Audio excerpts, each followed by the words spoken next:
Hindi stories. अपना अपना काम। ठंड का मौसम आया। बड़ी कड़ाके की ठंड पड़ रही थी। दांतों को कटकटाने वाली इस ठंड से ढोलकपुर जंगल में सब परेशान थे। और इस ठंड को देखते हुए मोंटी बंदर, चंपा लोमड़ी और गज्जू हाथी तीनों एक साथ मिलकर एक घर में रहने को तैयार होते हैं। साथ ही ये फैसला भी करते हैं कि खाना चंपा लोमड़ी बनाएगी, गज्जू हाथी घर का बाकी काम करेगा और मोंटी बंदर बाहर से खाने का सामान, पानी वगैरह लेकर आएगा।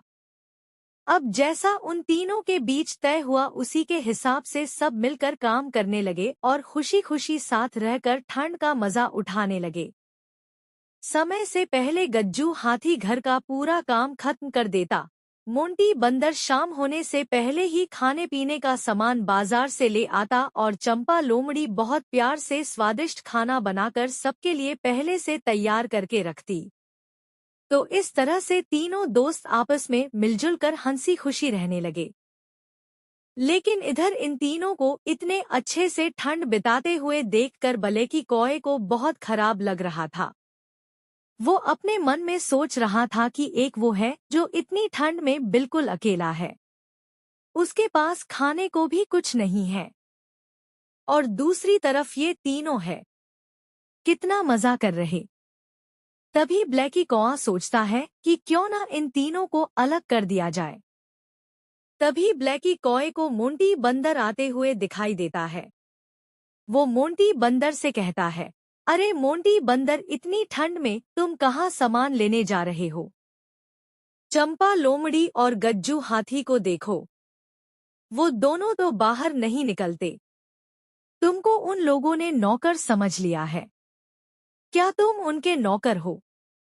ब्लैकी कॉय की बात सुनकर मोंटी बंदर को बहुत गुस्सा आता है और वो सीधे चंपा लोमड़ी के पास जाता है और उससे कहता है कि अब से वो बाहर जाने का काम नहीं करेगा, वो इस घर का नौकर नहीं है। चंपा लोमड़ी उसे समझाती है कि यहाँ सब एक बराबर हैं। फिर भी जब मोंटी बंदर उसकी बात नहीं मानता तो चंपा लोमड़ी उसे अब घर में खाना बनाने का काम और खुद बाहर जाकर सामान लेने निकलती है। फिर जैसे ही मोंटी बंदर सब्जी काटता है उसकी चाकू से उंगली कट जाती। किसी तरह से खुद को संभालते हुए खाना गैस पर रखता है, तभी उसका हाथ जल जाता है।